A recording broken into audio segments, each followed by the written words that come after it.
Let's rewind to 2010. Phones were mostly for texting, calling, and maybe playing Snake. Fast forward to today, over 91% of adults use smartphones to access the internet, and many spend 11 hours a day glued to screens. That's like working a full-time job, but instead of a paycheck, you get eye strain and existential dread. Even worse, 71% of people never turn off their phones, and 17.3% of parents admit they spend more time on screens than with their own kids.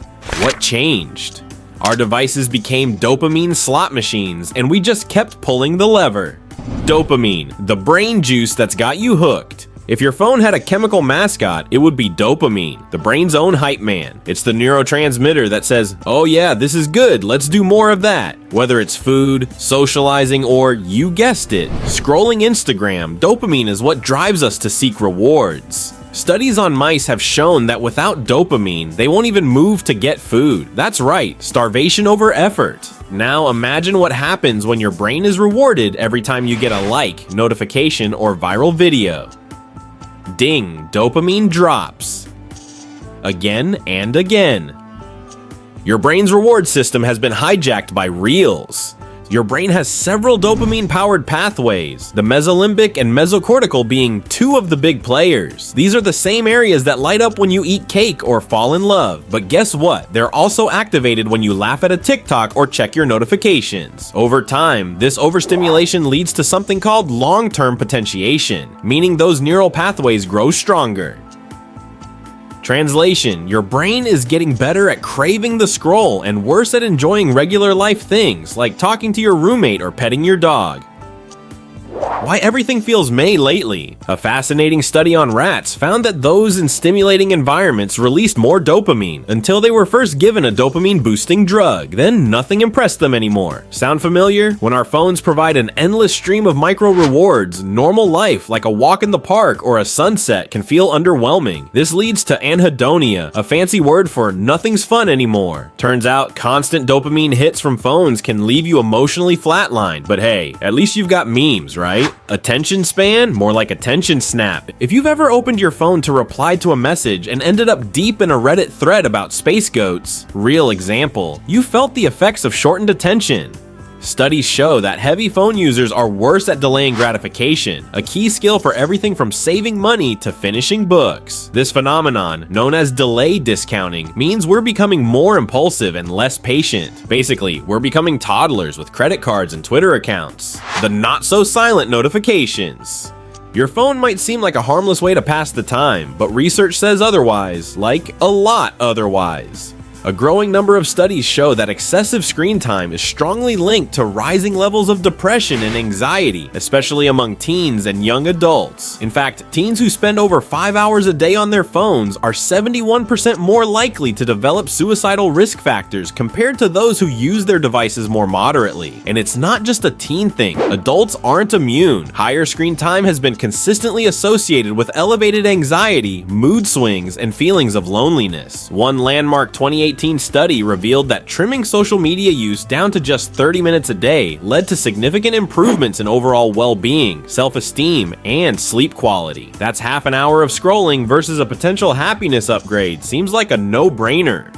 The constant stream of alerts, updates, and comparison traps can leave you feeling drained even if you're physically doing nothing.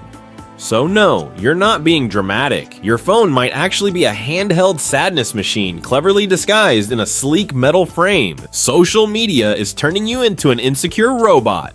Apps like Instagram and TikTok are dopamine dispensers, designed to keep you checking, liking, swiping, and comparing. Ever notice how likes appear right when you open the app? That's not coincidence, that's design. They delay showing notifications to maximize your dopamine hit. And when you see someone's perfect life while you're eating noodles in your pajamas, it triggers upward social comparison. You start thinking your life is dull, your achievements weak, and your cat kind of average. Spoiler, they're just as bored as you, but with better filters. Are you addicted? Here's the 5-question test. Addiction isn't just about drugs or alcohol, it's about repeatedly doing something even when you know it's bad for you. And yes, that includes checking your phone during dinner while your partner glares at you over their spaghetti. To figure out if you're teetering on the edge of full-blown phone dependence, try this 5-question self-test. First, cravings. Do you find yourself reaching for your phone during meals, workouts, or conversations like it's a digital security blanket? Second, mood swings. Do a few likes on your latest post send you into a good mood, while a quiet notification day makes you feel unloved, irrelevant, or just meh? Third, there's tolerance. Do you need to spend more and more time scrolling, or find yourself downloading new apps just to get that same rush? Fourth, withdrawal. If your phone's in another room, do you feel fidgety, irritable, or straight up panicky? Finally, relapse. Don't worry though, you're not alone, and unlike other addictions, you don't need a 30-day wilderness retreat to recover. Recognizing the signs is the first step to taking back control. And no, you don't need to become a flip phone person unless you want to.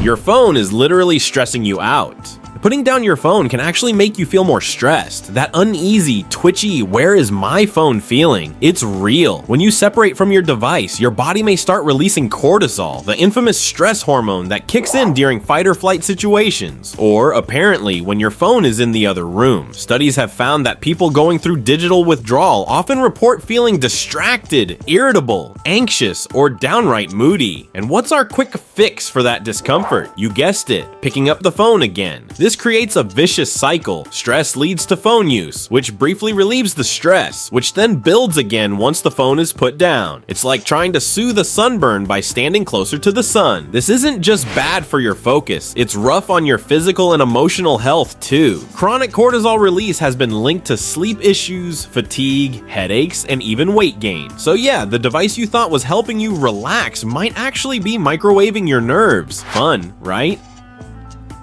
How to break free without throwing your phone into a volcano.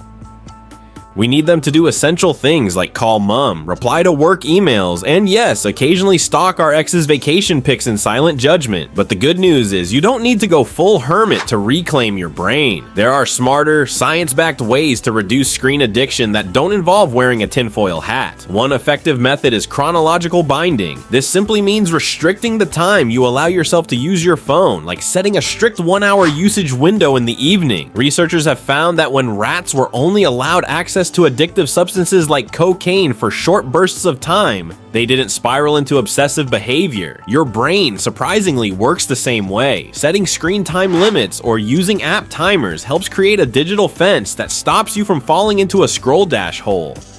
Next up is physical binding, which is basically just making your phone harder to access. Try putting your phone in a drawer at night using a real alarm clock, yes, they still exist, and logging out of the apps that suck you in the most. If you're feeling really bold, give the app passwords to a friend so you actually have to ask before logging back in. Keeping your phone physically distant makes your brain work harder to reach for it, breaking the reflex loop that fuels compulsive checking. If this video made you laugh, cringe, or question your screen time, hit that like button. Don't just scroll away. Subscribe for more brain-saving content each week. Drop a comment if your phone's been giving you side-eye lately. We're all battling the scroll monster. Let's win together, one video at a time.